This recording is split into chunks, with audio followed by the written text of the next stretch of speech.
सरकार भी इसके पक्ष में कि पावर प्रोजेक्ट बनने चाहिए ताकि ऊर्जा के प्रदेश इसमें जो विद्युत की आपूर्ति है पूरे प्रदेश में और देश को इसका फायदा पहुंच सके। माननीय मुख्यमंत्री जी से संदर्भ में और हमारे लोकप्रिय सांसद माननीय सत्यपाल महाराज जी से इस संदर्भ में वार्ता हुई है। उन्होंने उत्तराखंड का पक्ष केंद्र के सामने रखने का भरोसा दिया है और इस बारे में बातचीत भी माननीय मुख्यमंत्री जी के केंद्र सरकार से हुई है। जिला मुख्यालय पर धरना दे रहे इन ग्रामीणों की एक सूत्री मांग है कि हर हाल में शुरू हो जानी चाहिए बिजली परियोजना। अगर नहीं मानी गई उनकी मांग तो वो कर देंगे चक्का जाम। वो हेमकुंड यात्रा और बद्रीनाथ यात्रा रूट को जाम करने की भी दे रहे हैं धमकी। ऐसे हालातों में मंडरा रहा है हेमकुंड और बद्रीनाथ यात्रा पर खतरे के बादल। केंद्र सरकार पर यह दबाव डाला जा रहा है कि उत्तराखंड में तमाम जो भी जल विद्युत परियोजना बने हैं इनको बंद करने का और पर्यावरण का हवाला दिया जा रहा है, लेकिन जबकि गंगा हरिद्वार से नीचे मैली है और उत्तराखंड में कहीं पर भी आपको गंगा मैली नहीं दिखाई देगी।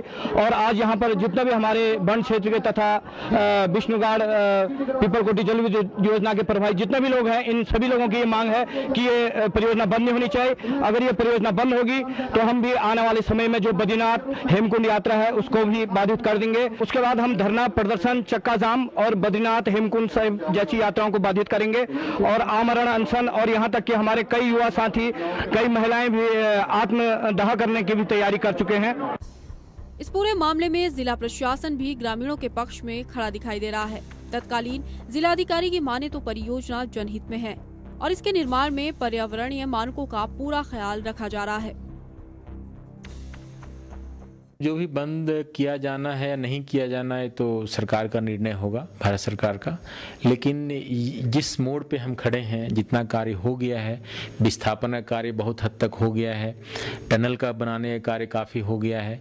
अगर इस बीच अगर रोका जाता है कार्य को तो पूरा क्षेत्र असंतुलित और अस्थिर हो जाएगा। हमारे पास जो आए हैं सूचना मांगी गई है शासन से, वो THDC की विष्णुगाड़ की परियोजना के बारे में मांगी गई है और बाकी तो भारत सरकार का निर्णय होगा और किसी और योजना को बंद करनी है या उसे शुरू रखनी है। पर्यावरण के सवाल पर उत्तराखंड की बिजली परियोजनाएं जिस तरह से धड़ाधड़ बंद होती जा रही हैं, उससे सरकार का ऊर्जा राज्य का नारा बेमानी हो गया है। जब हजारों क्षेत्रीय ग्रामीण चाहते हैं कि उनके इलाके में बन रही बिजली परियोजनाओं पर ताला न लटके, तो वो कौन सी ताकतें हैं जिनके दबाव में केंद्रीय सरकार प्रोजेक्टों को बंद करने का फैसला ले रही है।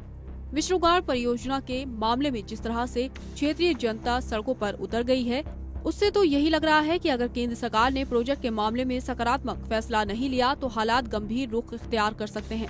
अब देखना ये होगा कि मुख्यमंत्री विजय बहुगुणा राष्ट्रीय गंगा बेसिन प्राधिकरण की बैठक में विष्णुगाड़ परियोजना की किस हद तक हिमायत कर सकते हैं।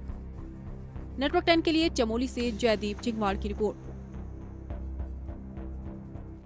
तो दो तस्वीरें हैं, एक तरफ समाज है और एक तरफ आम आदमी है जो इन परियोजनाओं की वकालत करता नजर आ रहा है। जयसिंह रावत हमारे साथ हैं, वरिष्ठ पत्रकार हैं, उनसे जानेंगे रावत साहब, आस्था या फिर रोजगार? वो पूरा तो नहीं आता, लेकिन एक श्लोक है, गंगे च यमुनेश्चैव गोदावरी सरस्वती सिंधु कावेरी। मतलब यहाँ का हर नदी का अपना धार्मिक महत्व है। आप ये नहीं कह सकते हैं केवल भागीरथी का ही महत्व है, दूसरे का नहीं। और ये हमने भी तो वैसे पढ़ा, श्लोकों से पढ़ा, ये बात है। मुझे लगता है ये कोई साजिश है। पहले इन्होंने कहा नहीं, केवल भागीरथी की आप बंद कर दो, उसके बाद हो गया।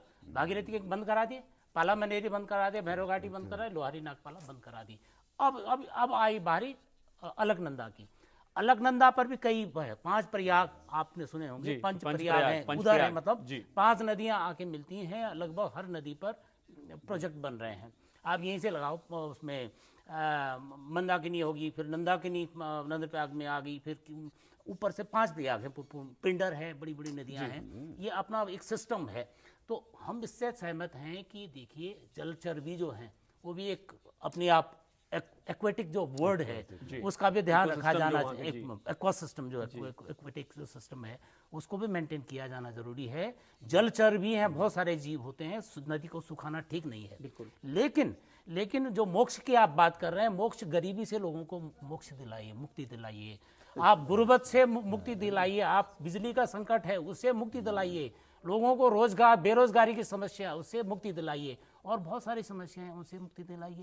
तो ये साजिश करने वाले धर्म के नाम पर वो कर रहे हैं। हम भी हो ना, पर्यावरण को आप इग्नोर नहीं कर सकते, लेकिन दोनों बहुत आप हमेशा से गंगा से जुड़े रहे हैं, गंगा पर आपने बहुत सारी रिपोर्टिंग्स की हैं, आपने उन गांवों का भी दर्द देखा होगा। हमने भी कोशिश की, रिपोर्ट में अपनी देखा जिस तरीके से एक गांव का दर्द हमने दिखाया है। कहते हैं कि हांडी में से एक चावल उठा लो, ये तमाम वो परियोजनाओं से जुड़े गांव का दर्द भी होगा। क्या आपको लगता है कि जो परियोजनाएं यही आशीष, यही बात उसमें हुई, लोहारी नागपाला में हुई है। लोगों के खेत एक्वायर आपने कर दिए, वो उजड़ गए, मलबे में बदल गए हैं, वो तो खेत दिख ही नहीं रहे हैं। अब परियोजनाएं आपने बंद कर दी। लोगों का आजीवन, वो सस्टेनेबल जो डेवलपमेंट होता है, जो युगों तक आपका एक पीढ़ी का, मेरे भी गांव में अभी मेरा खेत है, आप समझे नहीं समझे, ये नौकरी चाकरी तो थोड़े दिन के लिए हो, जो सस्टेनेबल है, चिरंतर जो विकास है वो जमीन से जुड़ा हुआ होता है। वो लोगों के खेत एक्वायर आपने कर दिए, उसको मलबे के ढेर में बदल दिए हैं, उनमें दोबारा खेती नहीं हो सकती है। उनका रोजगार, जो प्रोजेक्ट में रोजगार मिल रहा था, वो आपने उनका छीन लिया है। अब क्या आपका करना चाह रहे हैं? दूसरा ये है, मैं कह रहा हूँ ये साजिश है, इस देश को कमजोर करने की साजिश है। आप बिना बिजली के आप कल्पना नहीं कर सकते। आप खाना भी बिजली से बनाते हैं, झाड़ू भी बिजली से कर रहे हैं। हम लोग कभी हाथ से कॉपी लिखते थे, है ना, अब कंप्यूटर से, अब बिजली से, हर चीज बिजली से हो रहा है। बिना बिजली के कौन हो रहा है? इन आश्रम वालों से पूछो, आप बिजली का इस्तेमाल कर रहे हैं या नहीं कर रहे हैं? रामदेव जी उनकी ये इतने जो दर्जनों उनके जो कारखाने चल रहे हैं, वो बिना बिजली के चल रहे हैं या कैसे चल रहे हैं? तो ये जो पहले बंद, एक को कहा, फिर उंगली पकड़ी, फिर हाथ पकड़ लिया, अच्छा अब फिर कहते हैं साहब, अब ये जैसे टावर पर चढ़ जाते हैं, सिर पर लोग चढ़ते हैं कि साहब तुम हमारी बात मांगो, नहीं तो हम टावर से छलांग लगा देंगे। ये तो वही बात होगी। सुनिए, ये ऊर्जा एनर्जी डिफिसिट हो रहा है सारा देश। वाजपेयी जी ने उस समय कहा था 50,000 मेगावाट का। रावत साहब, आपको रोकना चाहूंगा। इस वक्त हमारे साथ फोन लाइन पर जुड़ रहे हैं स्वामी शिवानंद, जुड़ रहे हैं मातृ सदन के स्वामी शिवानंद जुड़ रहे हैं, जो बैठक में शामिल भी रहे हैं। आज की जो बैठक रही है उनसे बातचीत करते हैं। शिवानंद जी, क्या कुछ निकल कर आ पाया है आज की बैठक में? शिवानंद जी, स्वागत है आपका नेटवर्क 10 में।